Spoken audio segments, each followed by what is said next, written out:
औज़ुबिल्लाहिमिनश्शैतानिर्रजीम बिस्मिल्लाहिर्रहमानिर्रहीम। Dear students, अस्सलाम वालेकुम। आज हम पढ़ेंगे प्रोटीन्स के मुतल्लक। प्रोटीन्स जो हैं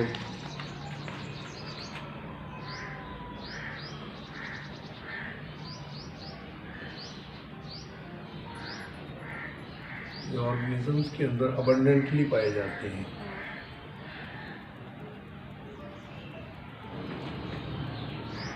at present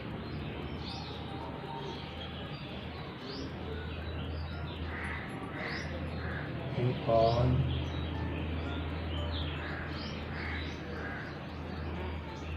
parts of cell के तमाम पार्ट्स में पाए जाते हैं। प्रोटीन को डिफ़ाइन इस तरह से हम करेंगे कि ये अमाइनो एसिड के पॉलीमर्स हैं, यानी अमाइनो एसिड जो हैं वो जब लिंक करते हैं, वो मिलते हैं तो प्रोटीन्स बनाते हैं।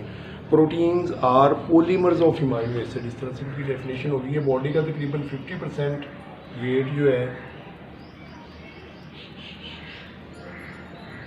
ड्राई वेट आप इसको कह सकते हैं, ड्राई वेट, उसके हिसाब से पाए जाते हैं। तो इनकी तादाद बॉडी के अंदर अगर देखी जाए, ये फ्यूल से लेके 3000 तक हो सकते हैं और मोर, यानी ये चंद अमाइनो एसिड से लेके 3000 या 3000 से भी ज़्यादा अमाइनो एसिड पर मुश्तमिल होते हैं। तो डिफाइन इनको इस तरह से करेंगे कि पॉलीमर्स ऑफ अमाइनो एसिड्स, इनके बहुत सारे फंक्शन हैं।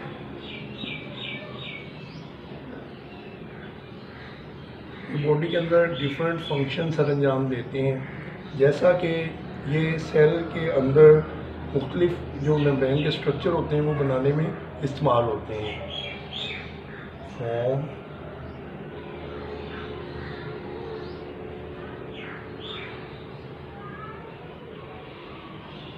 Membrane, structures in the cell. तो सेल के अंदर ये मेम्ब्रेन का स्ट्रक्चर बनाते हैं, जैसा कि प्लाज्मा मेम्ब्रेन के स्ट्रक्चर को हम देखते हैं। प्लाज्मा मेम्ब्रेन के अंदर हमें मंदरजाल चीज़ें नज़र आती हैं। इसमें एक लिपिड की बनी हुई बाइलेयर होती है, आउटर और इनर मेम्ब्रेन जो है वो लिपिड की बनी हुई होती है, और इसमें प्रोटीन मॉलिक्यूल जो होते हैं वो धंसी हुई फॉर्म में पाए जाते हैं, एम्बेडेड, जिसको फ्लूइड मोज़ेक मॉडल का नाम दिया जाता है। तो प्रोटीन जो है ये प्लाज्मा मेम्ब्रेन, सेल मेम्ब्रेन, इनका लाजमी जुज़्व है।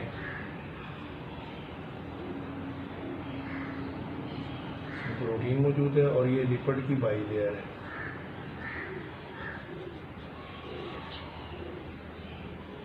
तो सेल मेम्ब्रेन का ये लाजमी जुज़्व है, और सेल मेम्ब्रेन का जो स्ट्रक्चर होता है वो प्रोटीन्स पर मुश्तमिल होता है। प्रोटीन्स बॉडी के अंदर बहुत ही अहम फंक्शन सर अंजाम देते हैं, जैसा कि ब्लड क्लॉटिंग प्रोटीन जो होती है वो खून को मुंजमद करवाती है, वो खून को क्लॉट करवाती है। अगर किसी जगह से खून बहना शुरू हो जाए बॉडी के पार्ट से, तो वहाँ पे आर्जी तौर पे एक लोकली सील बन जाती है, जो कि ब्लड को निकलने से रोक देती है, और ब्लीडिंग जो है वो लगातार नहीं हो पाती और नुकसान से बचाती है। तो इस तरह से ये ब्लड क्लॉटिंग प्रोटीन जो है वो बॉडी के अंदर बहुत अहम किरदार अदा करती है।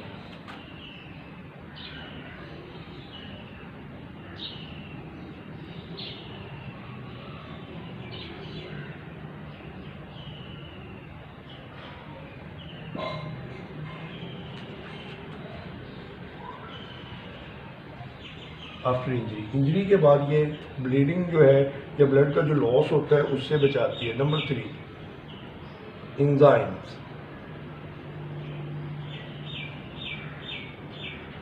तमाम एंजाइम जो होते हैं वो भी नेचर में प्रोटीन होते हैं। एंजाइम को इस तरह से डिफाइन करेंगे, enzymes are the biological protein which speed up a chemical reaction. Enzyme जो है ये किसी भी केमिकल रिएक्शन को तेज़ करने के लिए इस्तेमाल होते हैं, और एंजाइम के बगैर पॉसिबल नहीं कि रिएक्शन जो है वो चल सकें।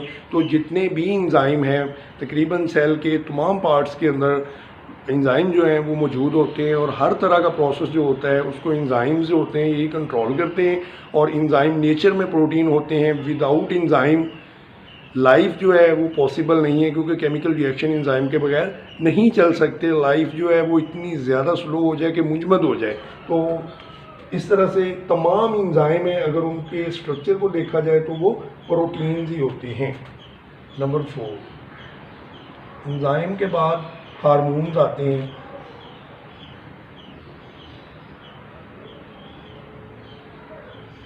हार्मोन्स जो होते हैं ये मेटाबॉलिक प्रोसेस जो होते हैं उनको रेगुलेट करते हैं। तो हार्मोन्स रेगुलेट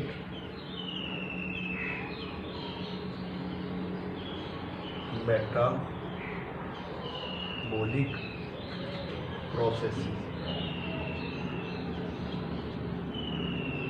तो जितने भी मेटाबॉलिक रिएक्शन होते हैं सेल के अंदर, उनको बॉडी में पाए जाने वाले जो हार्मोन्स होते हैं वो कंट्रोल करते हैं। हार्मोन्स इस तरह से एनिमल्स के अंदर भी और प्लांट्स के अंदर भी बहुत ही इम्पॉर्टेंट रोल प्ले करते हैं।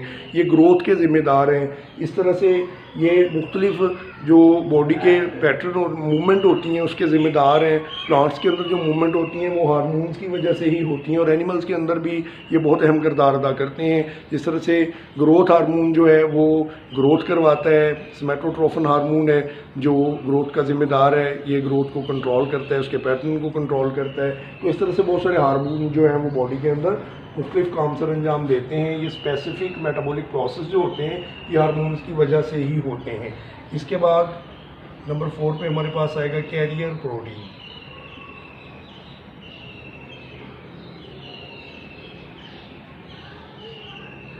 प्रोटीन चैनल प्रोटीन और कैरियर प्रोटीन हो सकते हैं। तो कैरियर प्रोटीन क्या चीज़ है? कैरियर प्रोटीन ऐसे प्रोटीन है जो स्पेसिफिक सब्सटेंसेस जो होती हैं उनकी ट्रांसपोर्ट करते हैं, जैसा कि ऑक्सीजन है, लिपिड है,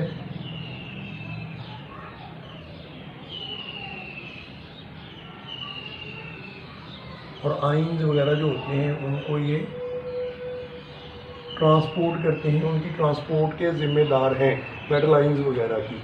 इसके बाद प्रोटीन का एक और फंक्शन है, ये एंटीबॉडीज़ के तौर पे अपना रोल प्ले करते हैं।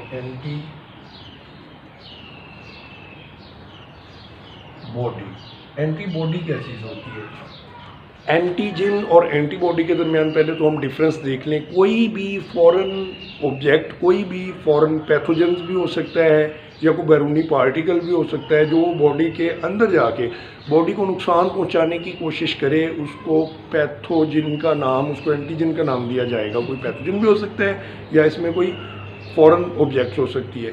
तो बॉडी के अंदर जाके वो बॉडी को जब नुकसान देने की कोशिश करेगा तो बॉडी का जो इम्यून सिस्टम होगा वो उसके ख़िलाफ़ रिस्पांस शो करेगा। वो उससे मुकाबला करने के लिए अपनी बॉडी के अंदर जो इम्यून सिस्टम है उसको एक्टिवेट कर देगा। तो वो चीज़ जो फॉरेन पार्टिकल्स को, चाहे वो पैथोजेंस हो या कोई भी और चीज़ हो जो बॉडी के अंदर दाखिल हो, उसको एंटीजन के तौर पे लेगी और उसको उसके ख़िलाफ़ रेजिस्टेंस करेगी, उसके ख़िलाफ़ काम करना शुरू कर देगी। उसको एंटीबॉडी का नाम दिया जाता है। एंटीबॉडी हमारा डिफेंस सिस्टम है जो कि हमें मुख्तलिफ डिजीज़ जो होती हैं, बीमारियां जो होती हैं, उनसे बचाने के लिए बहुत ही अहम रोल प्ले करता है। तो इस तरह से हम कह सकते हैं कि एंटीबॉडीज़ जो हैं वो बॉडी के अंदर बहुत ही इम्पोर्टेंट है। और एंटीबॉडीज़ के अगर नेचर को देखा जाए, इसके स्ट्रक्चर को देखा जाए तो ये भी प्रोटीन्स ही होते हैं। तो इस तरह से प्रोटीन जो हैं वो हमारी बॉडी के अंदर बहुत ही अहम रोल प्ले करते हैं। इसके बाद प्रोटीन का एक और फंक्शन है,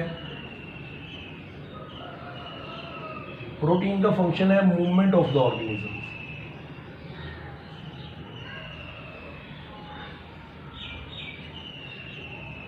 movement of the organism is also one of the important role of the protein. Protein जो है वो मूवमेंट के हरकत के ज़िम्मेदार है। जैसा कि एनाफेज का जो मरहला होता है माइटोसिस का, मियोसिस का, एनाफेज के दौरान क्रोमोसोम्स की मूवमेंट होती है। क्रोमोसोम जो होते हैं वो अपने पोल्स की तरफ उन पर खिंचाव पड़ता है और वो सेंटर में से अलग अलग होके अपने सेल, अपने मुखालिफ पोल जो होते हैं उनकी तरफ मूव करते हैं। तो इस मूवमेंट की जो जिम्मेदारी है वो भी प्रोटीन्स ही रोल प्ले करते हैं। तो प्रोटीन जो है वो इस तरह से हमारे लिए बहुत ही इम्पोर्टेंट है। विदाउट प्रोटीन्स लाइफ पॉसिबल नहीं है। प्रोटीन जो है वो हमारी बॉडी का लाजमी जुज़्व है और बहुत ही अहम किरदार अदा। हम बात कर चुके हैं कि प्रोटीन अमाइनो एसिड से बनते हैं। अमाइनो एसिड जो हैं उनके लिंक करने से प्रोटीन्स बनते हैं। अमाइनो एसिड की तादाद जो है वो फ्यू से लेके 3000 और मोर हो सकती है। ये हमारे पास अमाइनो एसिड है। बिलफर्ज ये हम इसकी एग्जांपल लेते हैं, अमाइनो एसिड 1 2 3 4 5। इस तरह से अमाइनो एसिड एक दूसरे के साथ लिंक करते जाएंगे और जब दो अमाइनो एसिड एक दूसरे के साथ लिंक करेंगे तो इनके दरमियान ये वाला बॉन्ड बनेगा जिसको पेप्टाइड बॉन्ड का नाम दिया जाता है। ये कार्बन और नाइट्रोजन के दरमियान बॉन्ड होगा, पेप्टाइड बॉन्ड, CN बॉन्ड को पेप्टाइड बॉन्ड कहते हैं। इस तरह से पेप्टाइड बॉन्ड बनते जाएंगे और अमाइनो एसिड लिंक करके एक प्रोटीन की चेन बनाएंगे। सबसे पहले अमाइनो एसिड के स्ट्रक्चर को हम देखते हैं कि अमाइनो एसिड क्या चीज़ है। अमाइनो एसिड का फार्मूला होता है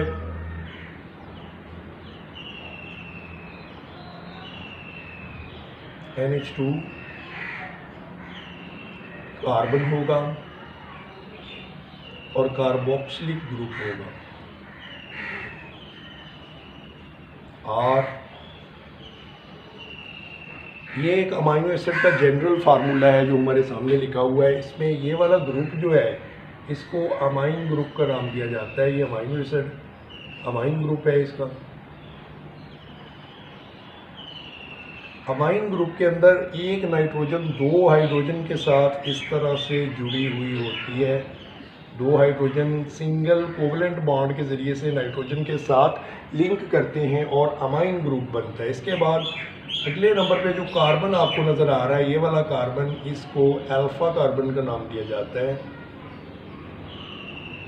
ये कार्बन अटैच करवाता है कार्बोक्सिलिक और अमाइन ग्रुप को एक दूसरे के साथ। और लास्ट पे ये जो आपको नज़र आ रहा है ये कार्बोक्सिलिक ग्रुप है।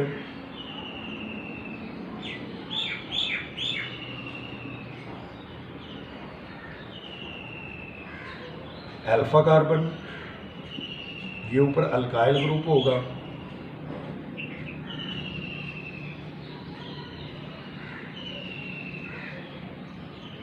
ये चेंज हो सकता है।